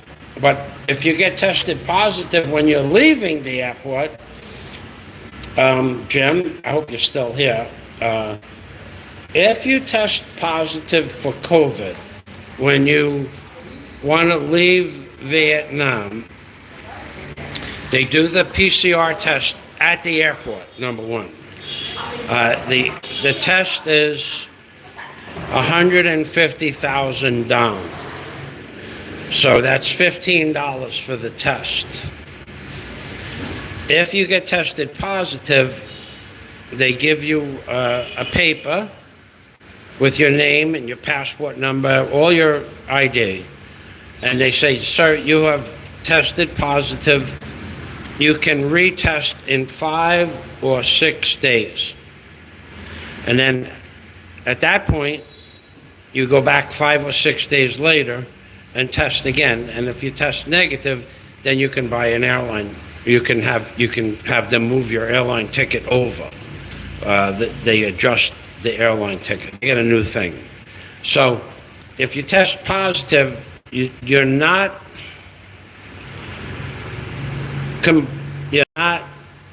mandatorily confined to any particular hotel.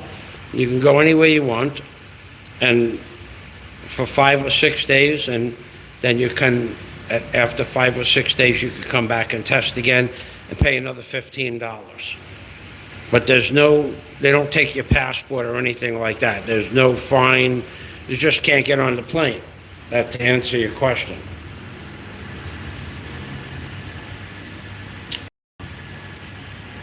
So I got something for WTF hate. Allo decided that he's going to meet me in Cebu, and I'm going to be the first person to ever get to see Allo in real life. And he's going to, I'm trying to get this turned around. He's gonna let me see his face, but I'm gonna agree not to take a picture of him or ever publish a picture of Allo. But he's gonna get a jester's mask, a clown mask. He's gonna buy a clown mask, and then we're gonna go reconnoiter Cebu, and we're gonna find things. Famous YouTubers, monuments, where they, like, let's say, like, famous YouTuber has been here, and they have a placard on the wall at the Cuckoo Bar and Restaurant, let's say. Famous YouTuber has been here, the name and the date, what they had for dinner. And Allo and I are gonna go reconnoiter some parts of Cebu and find things, and we're gonna drone aerial photography some things, and Allo is gonna let me see what he looks like. And then we're gonna visit people in real life, me and Allo. And Allo is gonna give up his identity. So we can look forward to two things happening real soon. One, the reconnoitering of the islands of Cebu and the surrounding islands, and eventually what Allo looks like, if someone has the foreknowledge to know to take a picture of Allo. But he's going to be wearing the jester's mask when we go to those secret locations. I will be the only person to ever see Allo without the mask on. So we have something to look forward to. Allo and I talked about this last night and the night before. So that's going to be up and coming. Allo is going to disclose who he is to Michael Fazio in the first person. So now I had told you guys before I left Philippines, we didn't have water. I had left. We did not have water for 13 days the day I left the Philippines. And then 10 more days, 23 days. We did not have water out of our spigot in Bohol. And Daisy and I, we used rainwater with chlorine.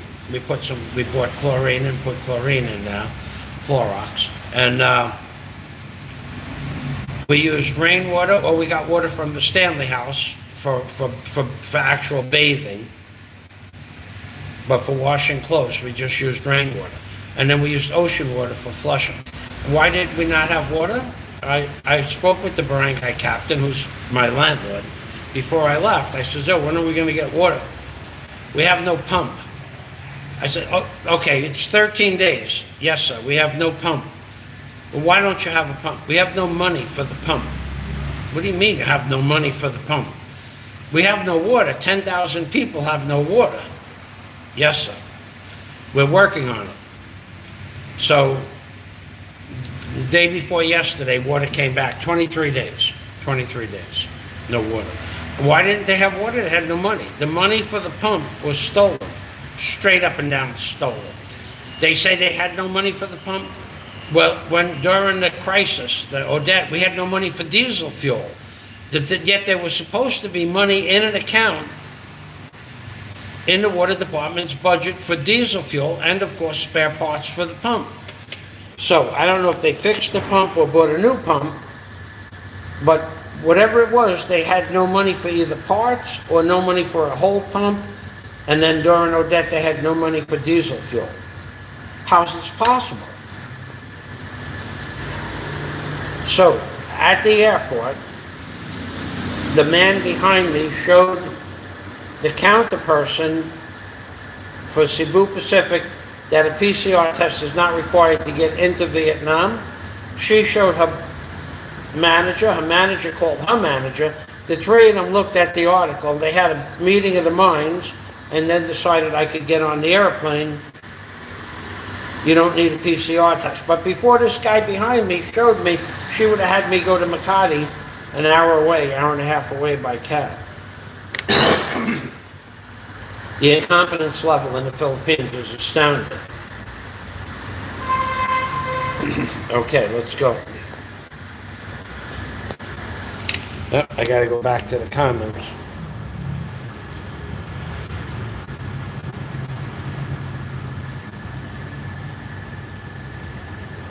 Jim Alva, you would laugh at the incompetence if it didn't cause so much inconvenience and wasted time and money. Oh, wait till I get back. I want to get back before I talk about the incompetence of the Philippines vaccination centers, which I could talk about. I mean, apparently, the little man who said I would never get vaccinated, well, I had to get vaccinated, so the little man was wrong again. And do I see the little man eating crow? Did I see him bust out a fresh crow and eating feathers? No. He backed down on that, like he backs out on everything else, changes the story, moves the goalposts, but he's about to eat some big-time crow anyway. It's coming. It's coming, little man. So, the vaccination. You get your vaccination card. You get your first dose on June 23rd. It comes on a card. No? You told the man no clean the room, yeah? No clean. Okay, thank you. Now you're supposed to be able to get your second dose within 2 weeks. Sinovac, Sinovac, Sinovac, Sinovac vaccination. So I told him I'd come back in 2 weeks. No, sir. 1 month. 30 days. It says on the website, Sinovac, 2 weeks. Yes, sir. You come back in 1 month. I said, yeah, but it says I can get vaccinated again, and I want to leave the country, come back. Yes, sir, I understand that. You come back in 1 month. So the Philippines has their own rules. So I come back in a month, and they give me my second dose, which I can still feel in my shoulder. Where they put the needle in, I feel it still, where they put the needle in. It feels like someone like stuck a pencil in your arm. You could still feel the pain of the needle. Not the needle pain itself, but it's almost as if they injected something into your arm and it's still there. So I go back in 30 days. They give me the card and they say, okay, here it is. This is all, I want to travel. Yes, sir, you can travel. I don't have to fill anything out? Oh, yes, sir. Well, I just asked you if there was anything else. Yes, sir. But you said nothing else. Yes, sir. But there is something else. Yes, sir. What do I have to do? You have to go online and fill out this form. Hold on a minute. Hold on a minute.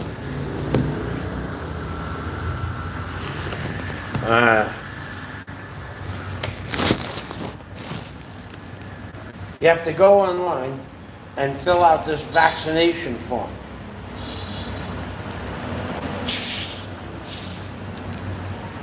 So I said, but you said there was nothing else.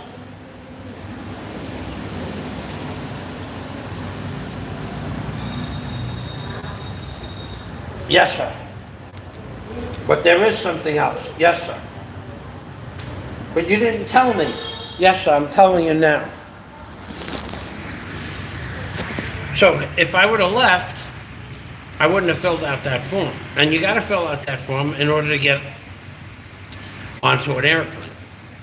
That is your grades, trays, T-R-A-Z-E. You got to get a trays card. It's trace. It's basically trace, but with a Z. So that form is to get your trace card. So I fill it out, and I press OK. All the information is right, and I go there, and that's it. And now I get my trace number, and I get my trace captcha, and I get all of that. And now I go to buy tickets, and my trace information disappeared. how did it disappear? Well, some of it was there, but some of it was gone. Like my name was gone, my date of birth was gone, my email address was gone. But when I put in my trace number, it showed up. So I put it in again. And when I went to buy my tickets, again, at the counter, I showed it to the girl. She goes, there's no information here. So their website sucks. Just sucks. So no matter how many times I put the information in, what eventually I had to do was put the information in and then show it to the girl. There's the information. And she took a picture of it with a phone. Then when I went to the airport, I had to show them my trace. And they said, there's no information on here, sir. I said, well, this has been happening. Well, sir, we have to have the information. I said, well, you have the captcha and you have the caption number. Yes, sir, but we have to see your name on there. So I said, okay, so I put my name in there and I refreshed the page, I showed him, and my name and everything disappeared again. He goes, oh, so there's a problem. The problem, yes, there's a problem with your system.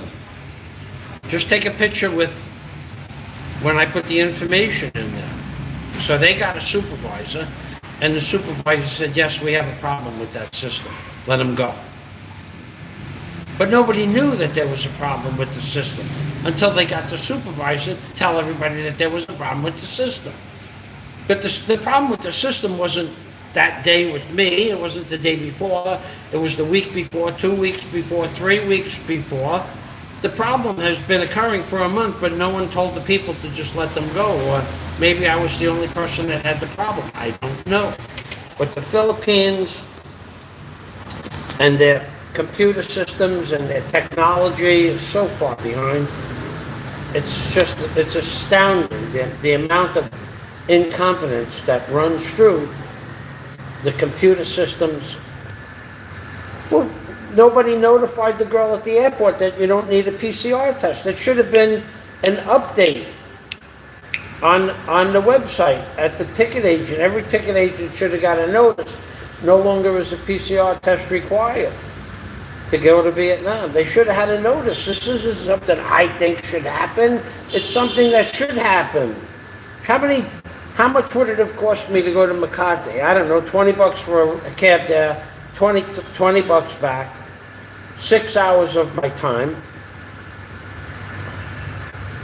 and then another $60 or $70 to adjust the ticket, 120 bucks.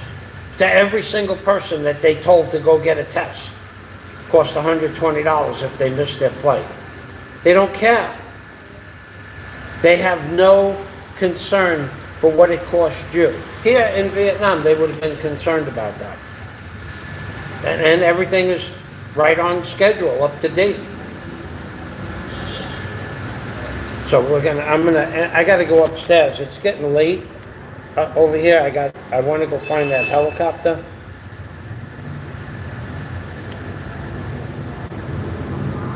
There's a Russian helicopter that I want to find. It's not far from here. Okay, so you guys are pretty much done. I need water.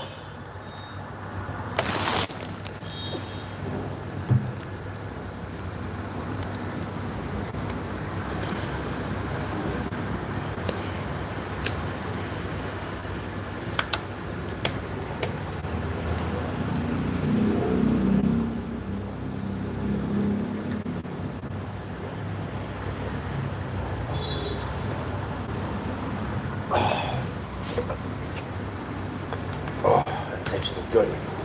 All right, you and we are going to go upstairs. I'll show you for those of you who didn't see my room, I will show you the room. I want a little more water. I haven't had any water since last night. I did drink the water here in Vietnam.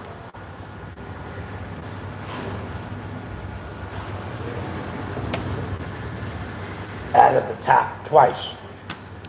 I had a glass of water with my medicine this morning, And I had a glass of water with my medicine a few days ago because it was raining really hard. I didn't feel like going out in the rain.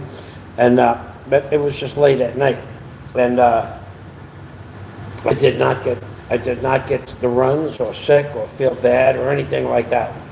But I'm still going to stick with the bottled water because I don't want to get the runs and I don't want to get a bug or anything like that. But I have drank the water. I mean, theoretically, what's the point? Theoretically, they've got everybody brainwashed to buy water. I mean, I just paid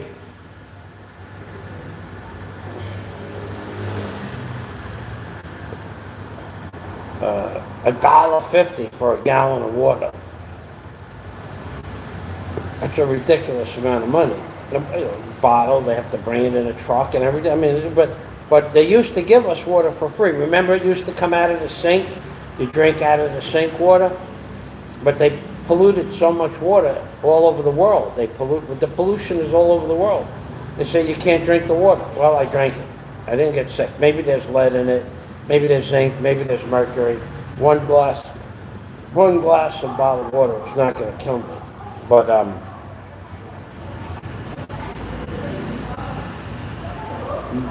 billions. There are people. That's another thing here in Vietnam. There are people that collect bottle caps. They take the plastic bottle caps. Let me show it to you.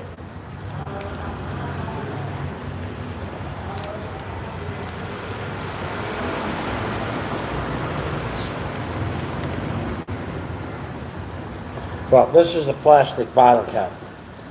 But there used to be like a rubber inside here, a rubber seal. Now they do it a little different. But they take the bottle caps and they take the rubber out of the plastic bottle cap and they separate that little rubber washer from the bottle cap and they put it separate. And then they bring the plastic bottle, the cap, plastic bags, plastic pieces of toys, stuff like that there's recycling centers all around here. But that rubber is a separate thing. They might end up with 2 or 3 ounces of that rubber, which is a different product than the plastic bottle cap, and they sell that separately. So there's the people that are, the plastic metal mongers.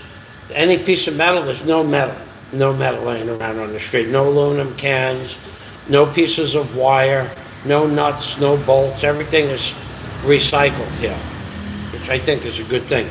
And Batman, if you're listening, Batman bought me this air conditioning system for my head.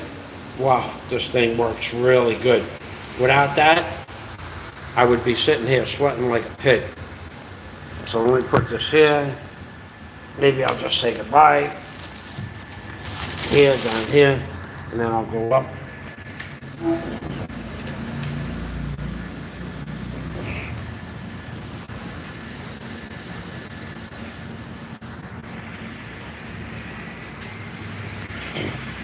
None? I wish for them to say goodbye to you. You say goodbye to my friends. Bye. Okay. She's the number one hotel rented person in the world. Yeah? Number one. You, Noon. Thank you. Vice up I am. Thank you, sweetheart. Okay, ladies and gentlemen. We're going to say goodbye. This is Michael Fazio, not in the Philippines, baby. Not in the Philippines. The guy that was going to eat crow, if I got out of the Philippines, the guy that was going to eat crow, that if I got a visa, the guy that was going to eat crow, that I would never get vaccinated, the guy that was going to eat crow, if he couldn't stop me from leaving the Philippines, I don't see that plate of crow being consumed, dude. I just don't see it. So basically, you didn't tell us the truth. You're not an honest man. You're about as far from being honest as honest. You said you would eat crow if Fazio left the Philippines. And here I am in downtown Vietnam, and I still don't see feathers sticking out of your mouth. Oh, yeah. What are you going to wash those feathers down with? Oh, we know what you're going to wash those feathers down. Yeah, we know what you're going to wash them down with. This is Michael Fazio in Vietnam, not in the Philippines, baby. Bye-bye for now. Thanks, everybody, for stopping by. Jim Alva, you would laugh at the incompetence if it didn't cause so much of an inconvenience and wasted time. Wait till I get back. Not that I can do anything about the incompetence. There are 6 agencies that you have to deal with to leave the Philippines. Not one of them, not one person in any of those 6 agencies knows all the rules because they don't get updates. Or they don't care. Or they say, well, he'll find out on his own. The incompetency in the Philippines, what would you call it? The bureaucratic system is just amazing. It's amazing. Well, we didn't have water for 23 days because they didn't have parts for the pump and they didn't have money for the parts. There should be an emergency. What happened to the money? That's the kind of stuff the municipalities are supposed to have money for the pump. They know the pump is 20 years old. 23 days, 10,000 people didn't have a drop of water come out of their faucet. That's incompetency. I'm Big Permy from Michael Fazio, not in the Philippines, baby. And Daisy, there was something I wanted to say, but Daisy's been a sweetheart through this whole thing. She's been a real sweetheart through this whole thing. Gotta go. Bye-bye for now. I'm Big Permy, which of course means take care always. See you guys in a day or so. If I get to the Mekong Delta, maybe I'll do a video. I won't be able to do a live stream. But I do want to do that trip. I think I'm feeling up to that now. Bye-bye, bye-bye, bye-bye, bye-bye, bye-bye, bye-bye, bye. And go get some crow, dude. You owe us the view of you eating crow. I'm not in the Philippines. You didn't stop me from leaving the Philippines. You didn't stop me from getting back into the Philippines. You didn't stop me from getting a motion of consideration. You didn't stop me from my passport work. You didn't stop. You said you'd eat crow. I want to see you eat crow. And then you lied. Yesterday you lied. You lied. Somebody said, what's Fazio up to? And this guy that was going to eat crow says, I don't watch Fazio. I don't pay attention to what he does. No, because you and your wife perjured yourselves. And you're going to get caught on that. Your cohort perjured yourselves. And I have the video to prove it. I don't watch Fazio. I don't pay any attention to Fazio. I don't know what Fazio's doing. You lied, dude. You lied about eating crow. You lied about whether or not I could leave the Philippines. You lied about the motion of consideration. You lied about everything. And then you perjured yourself by signing documents that you had no business signing. And I have the videos to prove it. It was a retaliation. It was retribution. Those words were used in your videos against me. How do you like it now? How do you like retribution? How does it taste? Stuff like that. Wait till we get to court. Just wait. Wait. It's going to get thrown out because of your video. And you had no right to have your cohort perjure herself. And for that, karma struck and struck hard. And I'm glad it did. How do you like me now, dude?